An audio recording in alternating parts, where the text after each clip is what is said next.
2 on the way here in just a few moments' time. And currently, Tempo Storm leads 1-0 against the current reigning world champions. I'm sure a lot of people in the audience are looking for Tempo Storm to maybe take the 2-0.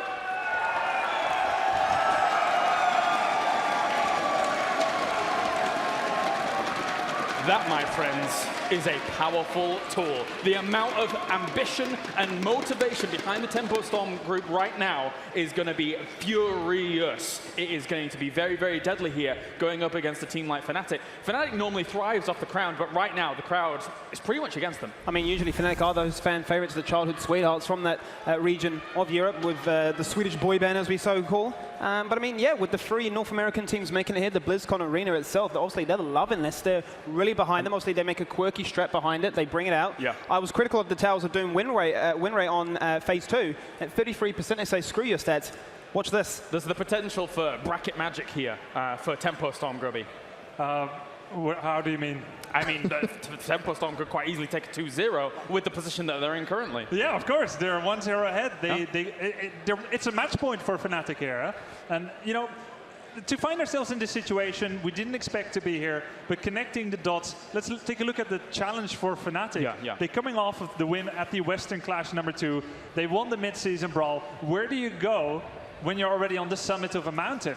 You need to find a taller mountain to climb, but it's tough because you were the best already. Yeah. So going into a tournament like this, it is difficult to prepare, but of course they knew that. They had time to balance it themselves. They had a pretty easy group going to this as well, so they didn't show very many strategies, but I think they kind of have had this slump coming into this tournament in terms of mentality, and they had an easier group. Most would consider this to be a fairly easy opponent for Fnatic, so exactly where is that motivation? And when they were able to defeat MVP Black, the crowd was cheering for them. Now this same crowd here is cheering against them, and it's got to feel like, you know, the tables are turned. Let's find out which battleground we're going to next to see if Tempo Storm can do it here. As we are going to head, Fnatic is taking us to Cursed Hollow, Skimmy. Yeah, I really like this direction. I was going to say it's either between Cursed Hollow or Sky Temple, a map where a team like Fnatic, they are very macro-orientated. They can really flex that might, say, look, you had a very team fight orientated squad just before. We're not going to allow you to have that kind of same ability to set up the map that's going to promote that kind of style. We're going to Cursed Hollow, we'll rotate, we'll use globals. You'll never get that situation again. All right, it's time for the second draft here. Tempo Storm currently leads 1-0 against the world champions here in the round of 8. And Grubby, I've got to ask, in the group stage, we saw Fnatic have a stumbling block, and then after that, go to the Stitches Kael'thas. Yeah, Fnatic lost 1 map in the groups to Team Freedom, also from North America, also on Towers of Doom. They also ran a lot of single support Brightwing. Just now, single support Kharazim, who didn't have cleanse. They're going to stick with their Tassadar ban, so that part has not been a kind of, let's say, smoke screen. But if Fnatic was ever thinking of possibly holding back strategies, going up against Tempo to safeguard their procession into the Grand Finals, that has evaporated entirely. They need to pull out all the stops here and take Tempo Storm fully seriously. Yeah, I like this approach by Tempo Storm. They're taking the Dahaka that we saw in first rotation on the previous map as well. One of the reasons why Fnatic had to be so aggressive on Towers of Doom is because they fell behind early. Dahaka was able to do a lot in top and mid. Those lanes were always pushed. Forced aggressive play by Fnatic. Those aggressive invades, which is where those polybombs were quite strong, obviously. Defensively used there with the Warlord's challenge. So again, if they want to draft a style that can take the fight to Fnatic defensively, it looks like that's where the preparation is at right now. I mean, let's actually read into these bans themselves specifically. When Fnatic went up against Team Freedom in those group stages, they did it Brightwing. They had Falstead, they had Dahaka. You ban one, you take the other. You're very limiting that sort of that chokehold, so to speak, and that's going to get Fnatic in a bit of a situation where they need to think outside the box. They need to take this ETC, flex that potential to go for the stage dive. Yeah, that first pick Dahaka, for the reason you said, Skimmy, and for the reason of Caterpillar's prowess on that hero. Seeing Caterpillar on Dahaka, it's been my favorite hero for him. He plays it so well, and we saw that in the last game. And if you can catch 2 flies with 1 net, then yeah, let's do it. Because Dahaka is such a big pick for Fnatic on maps like these. Yeah, Muradin here coming in as well was, you know, against them in the last set, but a very different draft. I think this draft for Tempestorm is based on camp clears quickly with the Greymane, the denial pick you talk about, the control of the top lane and globals. Wonder if we'll see Fnatic make a change here to try to go into like a Falstad pick, go into that old style of control of lanes like we saw from them in the past, because if they try to just draft a team fighting comp again here, they don't have that same tool of Muradin they had last time, and I think they're going to get run around here by the Dahaka. The Brightwing removed. Where do they go to here for globals is a question. Or are they going to try to dominate the solo lane? That's something they can try to do, but Tempestorm, I think, is very much ready for that possibility. It's interesting, though, because if they are going to start banning out globals against themselves as they hover the Zabitha, it begs the question, after what just happened on Towers of Doom, you go into a map which promotes that style of play, then you're choking that one out. You're thinking, why do we go sort of down this direction, so to speak? Yeah. And let's say Fnatic picks up Falstad. Let's say they want that direction. Then Tempestorm still has 2 picks to flex a counter to Falstad. One of them has to be a support, and it won't be Brightwing, so it will not be someone that matches Falstad. But they still have the ability to pick an assassin that punishes Falstad. For example, Illidan, Genji, anytime Falstad is split pushing, they come in there and they can kill him. But they actually, wow, they're going to remove it. So Fnatic is the most global team on maps like this, and Tempo completely countering that. I mean, this is what I was going back to, man. I think Tempestorm has figured this team out in a lot of ways. This is such a smart way to draft against Fnatic. You have camp control with Greymane, you've got Dahaka for control lanes, you've got Muradin for that top tier warrior, and what supports they pick I feel like are so much less important now that these globals are removed. Yeah. It's exactly like that. I mean, Team Freedom against MVP Black, we're still banning supports. They banned supports for 50% of their bans, Team Freedom. But Tempestorm has been very up and down. If you look at their bans in the group stage and now, it's whatever they feel fits the moment. They don't follow a pattern like, oh, let's always ban Tassadar first. So they're very unpredictable. I actually really like the Falstad ban for the same reason that we know Sam plays the Zeratul. Zeratul being a fantastic pick against, really going to sort of bait out that global, bait out that Gus. But I think, given the way this draft is positioned, if they were the ones doing the second pick, they would have been able to keep that Zeratul as that final pocket pick, much the same as you try and hide a Cho'Gall, for instance. So I like the drafting. But this is the Anub'arak that has eluded us for such a long time, but was such a powerhouse if you date it back a couple of patches. So this is cool, because we're looking at probably a single support comp for Tempo, and this is where Anub'arak does better.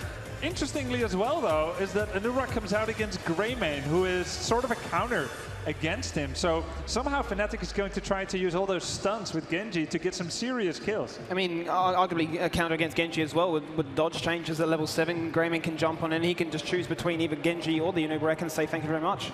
Yeah, as long as they take the defensive engage, again, I think it's going to be, that's how they're going to win these fights. Just fight back, avoid these tanks directly. We'll see probably the Quicksilver bullets taken at level 7. You have that poke type of Greymane that just eventually will wear these tanks down. They have Muradin here to slow down that dive, and I don't think this is going to be another Medivh pick, but it certainly could be, you know? I mean, it actually works out. I'm actually looking at Lucio Medivh here. Lucio to block Dragon Blade spread damage, and then Medivh to block someone else. Would be possible. It's not going to be that, though. Limin comes out, one more support, and it's going to be Uther. I was thinking at this stage you want some point control, because right now you got ETC, Anub'arak, Genji. You got a lot of ideas on the side of Fnatic of looking, if you go for it, boss, we have a way of sitting on that, not necessarily needing the stage dive. The mosh pit, obviously a big talking point there. Li Ming is a good response for that with the wave of force. And Uther, you know, you can turn fight around with that Divine Shield. Just as something slightly off tangent here, as we went into the first game, it was about 70% to 30% in the percentages for Fnatic. Yeah. Now, not so confident in Fnatic. People are starting to believe. They're daring to hope again for not just Tempestorm, but for North America in general. So that's very cool to see. And now at the final pick, we can have that type of damage dealer again that punishes Uther. Uther, single target burst protect. Lunara Gul'dan would be very powerful picks for Fnatic. I think Gul'dan is great here. You can poke the tribute channels as well. If you get safe enough positioning with the double tank, slow that down, because they're going to have a problem against that Li Ming with that. Probably going to be Quacknix, though, unless he flexes something like the Genji. So Lunara would be more likely, I think. Karazim. So single DPS Genji here. Yeah, that's unexpected, actually. Huh. What do you think, Grubby? I mean, I've seen Fnatic play Lunara Genji so many times, so well. It's a comfort level. They're down 0-1. I truly expected it. I didn't even see this coming. and I'm still trying to figure out how exactly that works. Now, Schwimpy, he's like 16-1 on Genji recently in the last half year or so. So truly very threatening kind of Genji. Yeah, I mean, I think there are ways to deal with this Genji, but they have double support. You know, Li Ming not incredibly powerful against Genji if deflects are timed correctly, just like we saw with the protection coming in from Medivh earlier. That burst deterrent is there. But normally we see comps with the Genji like this that are more sustainable with something like a Morales, for example, or a Lucio. This healing, I'm a little bit worried. Well, the thing is that they may flex as well, because it might be actually Shrimpy on the Karazim, as he's been quite prevalent in the past, or quite a while ago. But we saw something like the DPS Karazim from him way back when it wasn't really considered normal. It's true. I do think Shrimpy is slightly better, my personal opinion, on the Genji than Quacknix, but they can still make it work that way. But I have one major question for the team fights here. When Anub'arak uses Cocoon on Uther and there is no support left, can the members of Tempo Storm, specifically Brightwing and Li Ming, survive against a stage dive, mosh pit, or some Genji dive on them? And I'm afraid for Tempo Storm. Gentlemen, we're almost ready to go in, but since it is such a severe situation now for the world champions, I want to get your predictions going into game 2. Short thoughts. I think Fnatic did better for themselves in the draft. They have to show everything. They have to Cocoon engage and to delete the target. I think they have the execution to do it. We might be looking at a third map. Okay. I'm going to disagree. I think that if the positioning of Uther is good enough here with the double DPS comp on the side of Tempo Storm, they've shown good defensive engagement so far. I think we're going to see a 2-0 here for North America. Yeah, I think execution really is the name of the game. We saw a composition coming out of Dignitas earlier today, which required all the stars to align, so to speak. You mentioned the point I wanted to bring up as well with the Cocoon. It has to find value. They have to commit. They have to get kills during that. Execution against Standard. It seems like Tempo Storm have got the answers. I'm going for Tempo Storm. Oof. All right, let's get into it. Game number 2. Will Tempo Storm vanquish the world champions? We're about to find out. We are almost ready for game 2. I'm excited. Dred's excited. I want to know, are you guys excited? I think they're excited. I think they're pretty stoked, understandably so. I don't think anybody would have expected that this to be the outcome of game number 1 here. And after looking at the draft, it doesn't seem like we saw that, you know, the moment of Fnatic finally showing what they brought for BlizzCon. Yes, there are adjustments, but it doesn't seem to be that big of adjustments here, at least from my point of view. Well, it better be, because they're down 1 game. Let's get into it. We are headed to Cursed Hollow for game 2, with Tempo Storm currently leading at 1-0 in this best of 3.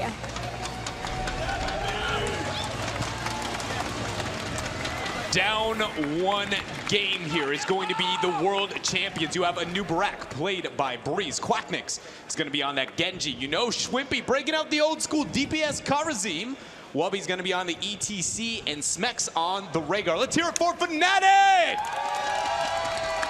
And playing better than they have ever played at an international event. June playing Uther, Fury on Murden, Cottonlock playing Greymane, Psalm on Li Ming, and finally Caterpillar playing Dahaka. Give it up for Tempo Storm!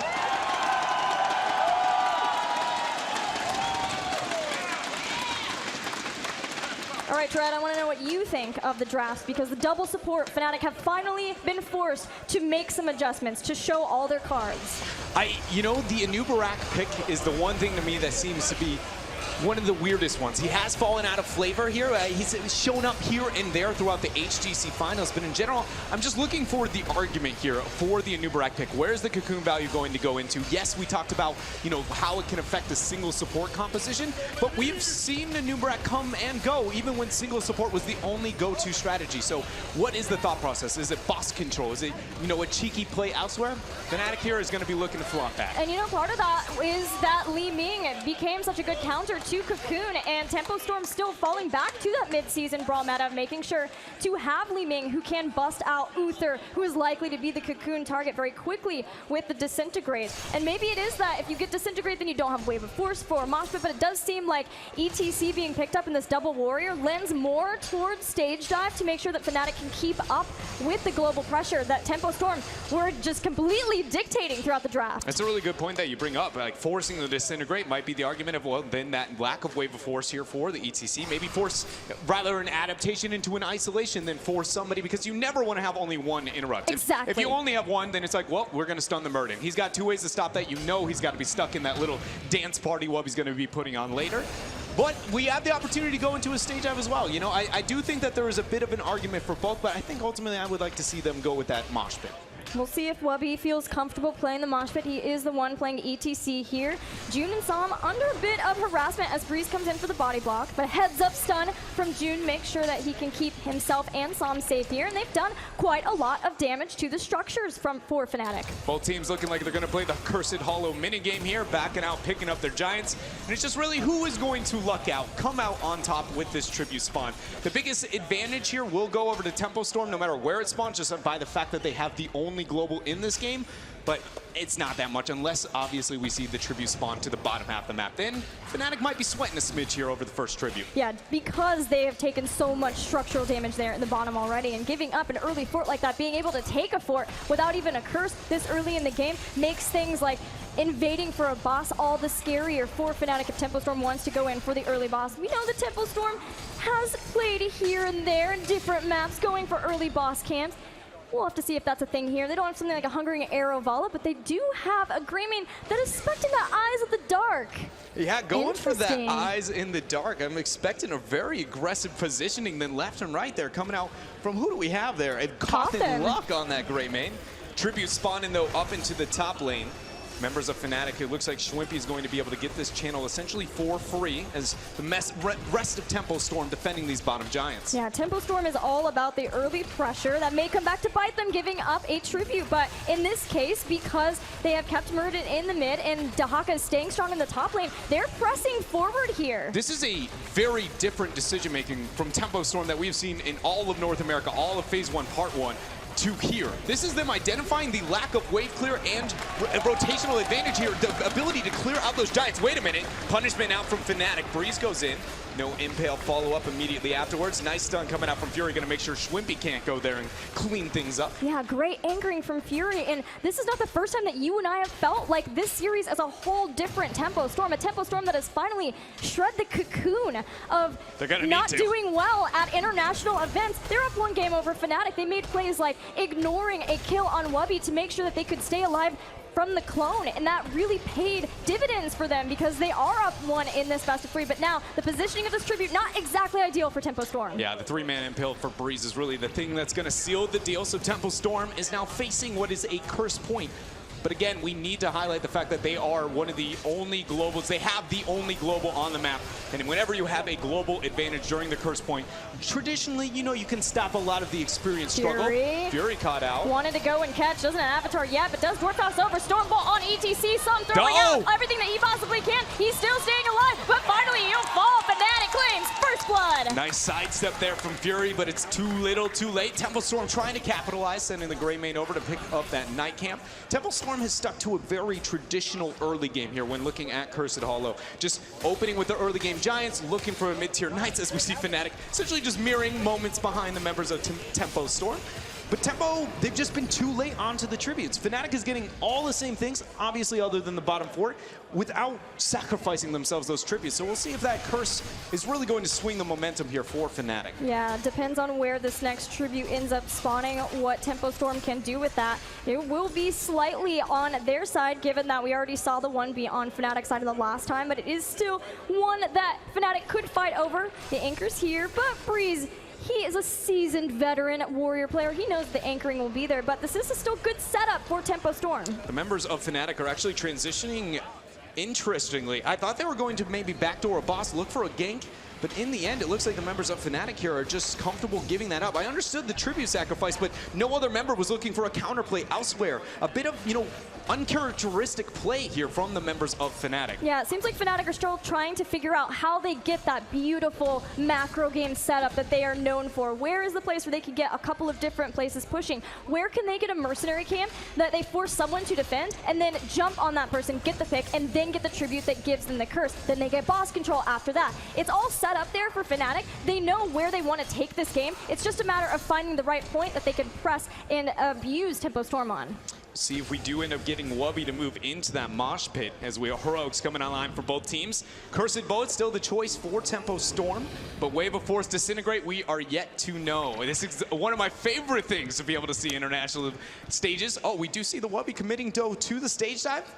And a Locust Swarm. Wow, unique here. So Locust Swarm, more survivability, a lot more damage. You know, as we've seen, Locust Swarm was meta way, way, way long ago, but it is not nearly as high of damage as that was in that point in time, nor is it the level of survivability. But it's going to allow at least the backliners, members of Tempo Storm, they have to be really afraid of Karazim and Anubarak. Yeah, there is so much dive right there between the Locust Swarm, Karazim, Genji, and even a stage dive. Li Ming legitimately cannot hold her own into that 1 versus 1 whenever you have the Locust Swarm going. Greymane, yes, he can a smidge, but he typically is going to have to disengage on out here. ETC's not here, but this is the point where he could stage dive. Caterpillar has already shown his head, goes for a drag, doesn't catch him. Schwimpy will go for the stage dive, jumping on top. It's going to split apart. Tempo Storm Psalm is in so much danger right now. Gets the miracle Divine Shield, but Schwimpy is still hacking and slashing away. Breeze is able to keep himself up, and Quacknix gets reset 1, gets reset 2. Nice job there with Schwimpy dropping the 7-sided strike, and Tempo Storm lose themselves 4 members in a curse quick to follow up. Oh man, that is a lot of damage that happened really fast on the members of Tempo Storm. To lose 4 people here is detrimental to Tempo Storm's success in this game, because Fnatic are holding off on the tribute so that they can make sure and get a boss to push along with it. This is going to be a scary push. This is absolutely astounding. How big of a momentum lead to Fnatic is going to be able to achieve after this brilliant fight. But the Divine Shield on the Psalm, last possible second there, coming up from Quacknix. And look at Breeze, holding his own on the front line, doing way too much damage, prepping everything there for Quacknix and Schwimpy, clean things right up. Yeah, what was cool is the communication there, knowing that Quacknix didn't want to necessarily dive on over, but that Schwimpy could go through there because of the invulnerability that you get from 7-sided strike. He felt confident to go in and clean up Psalm after the Divine Shield was down. And now, speaking of cleanup, that's Tempo Storm's job, because they've got a lot to do during this curse of Fnatic. Yeah, they're going to be wishing they had a smidge more wave clear than they actually do within their composition right now, because Fnatic is painting this thing blue, even aggressing past this mid-tier fort. Going to force the members of Tempo Storm back a little bit longer. And sadly here, we look at the curse point. The members of Tempo Storm, they have 25 seconds that they're just going to lose structure after structure, and likely Fnatic to be able to take a step back, pick themselves up a boss immediately after. And all it took was 1 team fight, and Fnatic does what they do best, make this game so very much into their favor. Now it looks like Tempo Storm, what are you going to do to make this comeback? Yeah, there was a likelihood that Fnatic got a curse, but to lose 4 people to defend at the onset of that curse, and then hold off to make sure that you get the boss, you can just see it is catastrophic now for Tempo Storm that they lose nearly 3/4. Fnatic though, Fnatic are feeling good. This is the momentum swing they desperately needed in this series. They go in, they get another boss, and now they can push on. So Gilly, I've got to ask here, we've noted Tempo Storm playing very different than what we traditionally expected from them. This is a moment where normally they would sacrifice this keep. They would let their opponent take everything and just kind of accept what is going to be the future rather than diving past, trying to force a fight. Will we see Tempo Storm innovate once again here with their gameplay and not let Fnatic get the 16 talent tier boss and keep, like, you know, they are confident that they're going to be able to claim for their own? Yeah, this really does feel like the only point left for Tempo Storm to get in at the lead that Fnatic have. Fnatic are knocking on the door, breaking it down of Tempo Storm to try to get the first keep of the game and open up a way for them to win the game. The brush stock, they're going to try and get this force.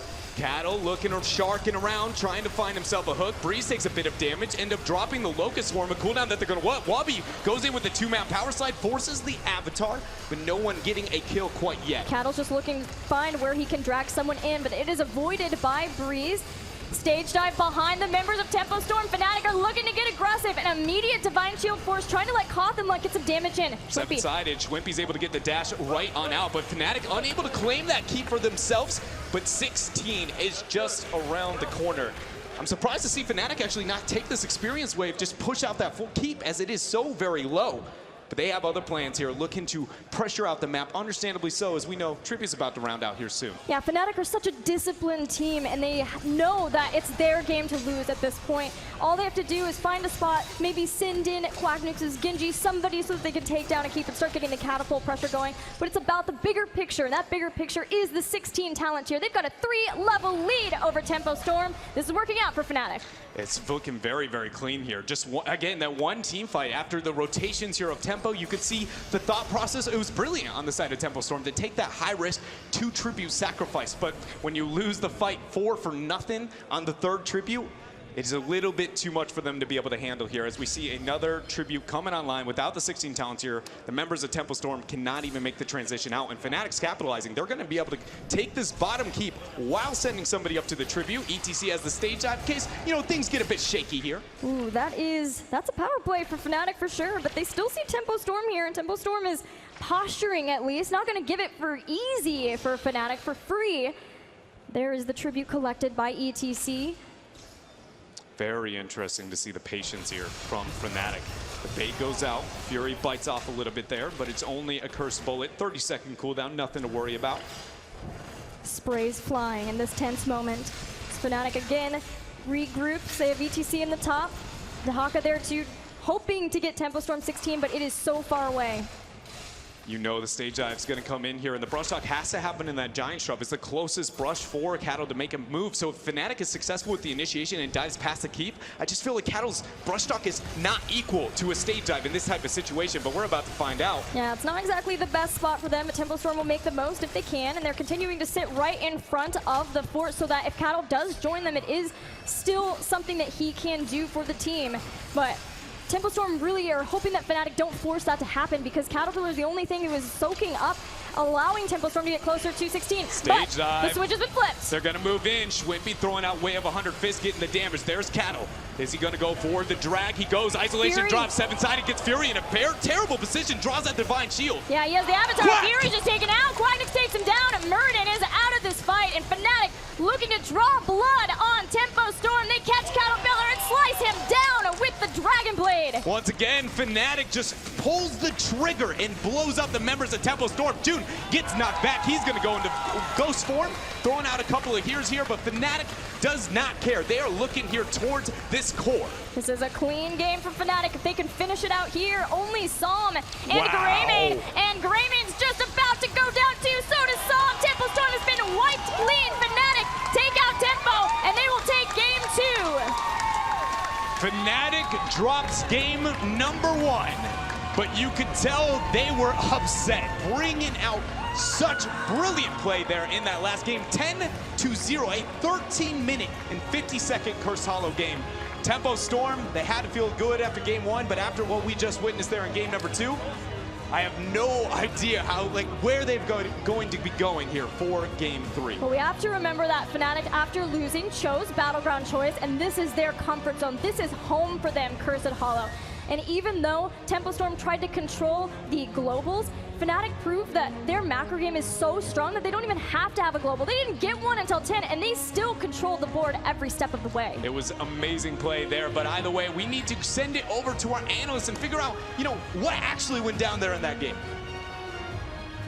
Seems like Tempo Storm rattled the beast here in game number 2, made them a bit angry, and they came back in a very strong showing there in the second game.